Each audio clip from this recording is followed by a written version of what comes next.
AMD's next-gen CPUs might be on their way sometime soon. I desperately need this new motherboard feature, and Intel's secret sauce might not be their high-end chips, but rather their mid-tier ones. Let's get in the hot news, everybody. I'm your Brett host. We're going to be going over the hottest tech news that I can find on the internet while you enjoy your breakfast. I had somebody ask me yesterday, Brett, what's with all this breakfast stuff? Some of us don't live in the United States, and we don't have breakfast in our country. To which I say, I've lived in multiple countries. Every single one has had breakfast. I'm so sorry that doesn't happen to you. I induct you formally into the breakfast club. No, trademark not mine. Welcome. You can enjoy the breakfast things that happen here on Hot News. And with AMD, we got some hot news with them. There's some rumors out there indicating that AMD might be entering into production of their new 3D V-Cache CPUs just in a couple weeks in mass production in November, and their B2 stepping of Zen 3 might be shipping and expected to be available towards the end of December, which would be a nice little New Year's present for yourself. But in case you don't remember what the B2 stepping is of Zen 3 processors, that's totally fine. It's really nothing. It's just an update. Sometimes these companies have to make updates yearly in order to keep OEMs happy, like Dell and HP. They just need new names, and that's essentially what this will be. But the 3D V-Cache versions of Zen 3 will be the ones that have 15% better CPU performance for no architectural or speed changes, and AMD's already said that we should expect them towards around Q1 of next year, and that they will still be on the current AM4 boards, so you won't have to do a whole upgrade. The big upgrade with AM5 should happen towards the end of next year with the next Zen 4 chips. Are you excited for 3D V-Cache? Let me know down below, and I'm excited. I'm so freaking excited. I got big hands, all right? It's just a fact, all right? Zach from over at Zach's Tech Turf tried to challenge me at this when I was over at his place for a PC build stream that we were doing. He said he had big hands, and then when I held mine up against his, he backed down because they're just so massive. I got prodigious digits, my friends. Anyways, it makes it hard to get GPUs out sometimes. You try to slip your little finger into the hole and it just doesn't quite work every time, which is why I'm thankful to Asus and making it so that I don't have to slip my finger into any more holes, because their Alder Lake motherboards may have a PCI Express slot Q release, which is a button that's not in the little thing where you have to fight and you have to I have to use a screwdriver half the time, all right? That's my trick. I can't fit my fingers in there. And now Asus has given us a little quick button, especially since they're building a heat pipe right there that will obstruct the ability for you to get your GPU out of this thing. No more fingers and holes, my friends. You don't have to worry about that with GPUs no more. Thank you, Asus, for thinking of big-handed men like myself. And now big-eyed people will get to experience VR in a way never been done before. PiMax announcing their 12K QLED VR headset, which is absolutely insane. It'll have dual 6K mini LED screens on either side. It will also have the integrated Tobii tracking that we talked about in the previous episode of Hot News, which will allow you to actually look at different things, and then it will foveate the rendering, which means that whatever you're looking at is what it's actually rendering out, and everything else is kind of background, doesn't need to be as high of detail, which will reduce computer demand to actually render everything in this. This is going to be insanely good based on all of the specs that they're throwing out there. They're saying VR 3.0 is here. They had to design whole new lenses, and it's going to cost like it's the next generation of VR. $2,400 is the starting cost for it. However, it's not coming out till about the end of next year. However, PiMax is offering a full trade-in amount in case you want to buy one of their other headsets right now. You can get the full purchase price deducted from the Reality 12K QLED price if you happen to buy a PiMax between now and the shipping date of the next 12K headset. This is actually pretty gosh dang crazy. I'm excited for it. This is a good way for them to still sell units while people are waiting for this next high-end one and can build some hype up around the company. Next gen of VR. This is gonna look so good for me to play freaking the Cryptostonks on.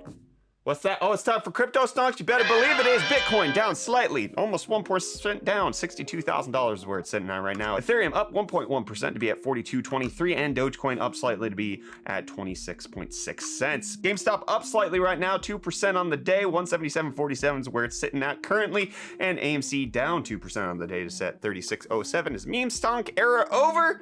Only one way to find out, and that's by living life, my friends. Don't forget to do that. But make sure to live life on the internet, especially when it comes to having your art. NFTs, the biggest rage, the best thing that's happened since sliced bread. Photoshop now getting in on NFTs, with them having a verification system baked into their entire Creative Cloud process that will allow you to verify that the person who minted the art is the person who actually created the art through Photoshop, through the beta content credentials feature that they've had, where they're going to be partnering up with NFT marketplaces such as Known Origin, OpenSea, Rarible, and Super Rare, and that way you can make sure that the person who's selling it to you is the person who minted it. But I still, based on everything I read, and I tried to dig through a little bit of this, it doesn't seem to answer the question of what happens if I download the image and mint it myself again. I'm just gonna mint a new one, and I verify with the credentials. How does that? It doesn't fix any of the problem. Like, yeah, you're verifying the artist made this, but how do you verify that that artist actually made it? I don't know if you can. There seems to be fundamental problems with this whole NFT picture, and I just feel like the answer crypto bros have is, nah man, you just gotta believe in the system. You just gotta have faith, all right? It works as long as you believe and you don't ask too many questions. That question you're asking, that's stupid and ignorant. I'm not gonna answer it because it's dumb. All right, how do you stop art from being stolen? How do they stop the Mona Lisa from being stolen from the Louvre? All right, but friggin' Picasso painted the Mona Lisa with Monet watching over his shoulder. You can't replicate that by clicking save image, except for that's not how digital images work. I'm not going into this rant every single time. I probably should stop including NFT details on Hot News in order for me not to go there. Also, Photoshop updating their app to make it so that you simply need to hover over an object to select it, which is going to make things supremely easy for Photoshop crappy people like myself who have to sometimes do thumbnails. This will allow me to add things out of existence. It's beautiful. I love it. Thank you, Photoshop, for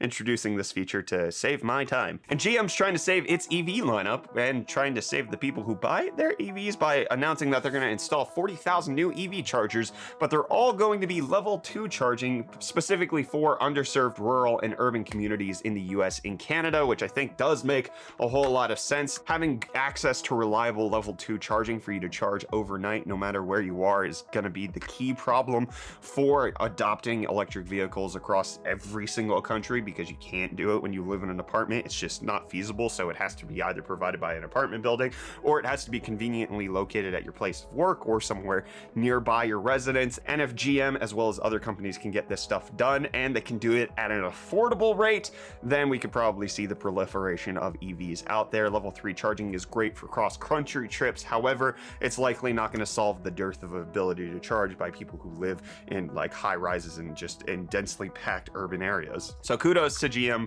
for investing in that. They're also bringing back their Chevy Bolt as of November 1st because they used to catch on fire, and now allegedly they shouldn't. So you can feel free to buy one and be inspired that it's not gonna happen again, even though they recalled it once and then they caught on fire more and then they had to fully recall everything. But now they're saying it's totally okay. You can trust them this time, allegedly, according to them. And allegedly, according to Sony, this is a big camera. That's also according to me. They're in the Xperia X Pro 1, $1,800, but coming with a 1-inch camera sensor, which is the same one that they include in their camera, the RX 100 Mark 7. This bad boy point and shoot, a 1-inch sensor is huge, especially on a smartphone, and it could mean that you could actually get a lot more detail out of photos and videos from the sensor, and you wouldn't have to do so much post-production trickery like Apple and Google try to do in order to make their pictures look better. Sony could potentially do this with their sensor. It's great to see this. Sony really good at making camera sensors. Who knew? And there's gonna be cameras pointing at a sequel to Dune. Everybody apparently watched it. I still haven't gotten around to it, but there's a part 2 coming. Legendary tweeting out there's Dune Part 2. People liked it, so there's gonna be a sequel, which from what I've heard, if you watch the one that's out right now, it kind of demands a sequel because it sets up and goes nowhere. It's not a standalone film. And what's not a standalone product is the Palm phone, because it wasn't designed to be. It was supposed to be like a replacement for your phone, but it could connect to your phone. It was really weird, all right? And I blame Meg Whitman for 100% of this. It's the guaranteed reason why I hate Quibi the most, is because of what she did to Palm and WebOS and all of that. And just look at what they've done to they've massacred my child. Palm is now pivoting to $129 active noise cancellation earbuds that are a copy of everything else. Made by former designers from Beats by Dre and Samsung. They're creating the Palm Buds Pro, and they look exactly like every other earbuds. They're $129 coming out November 9th. This story just makes me really sad for what Palm could have been if it weren't for the fact that they were bought out by a company who had a CEO who had no idea what she was doing and has a track record of being a terrible CEO at every freaking company she's ever been at. And yet companies are just like, she's a billionaire, let's continue to hire her. No! What will she kill next? Samsung not killing, but actually reviving and creating? I don't know what I'm trying to segue here. They're announcing that they're going to have their own cloud gaming service that's going to go with their Tizen TVs. Why do we need another cloud gaming service by a company that's not involved in the gaming scene really in any way? Does Samsung publish games at any point? I don't know. They announced it at their annual developer conference. It's coming out at some point. Not a whole lot of details, not a whole lot of information on what game it's going to have, what the cost is going to be like. Is it going to be free on TVs?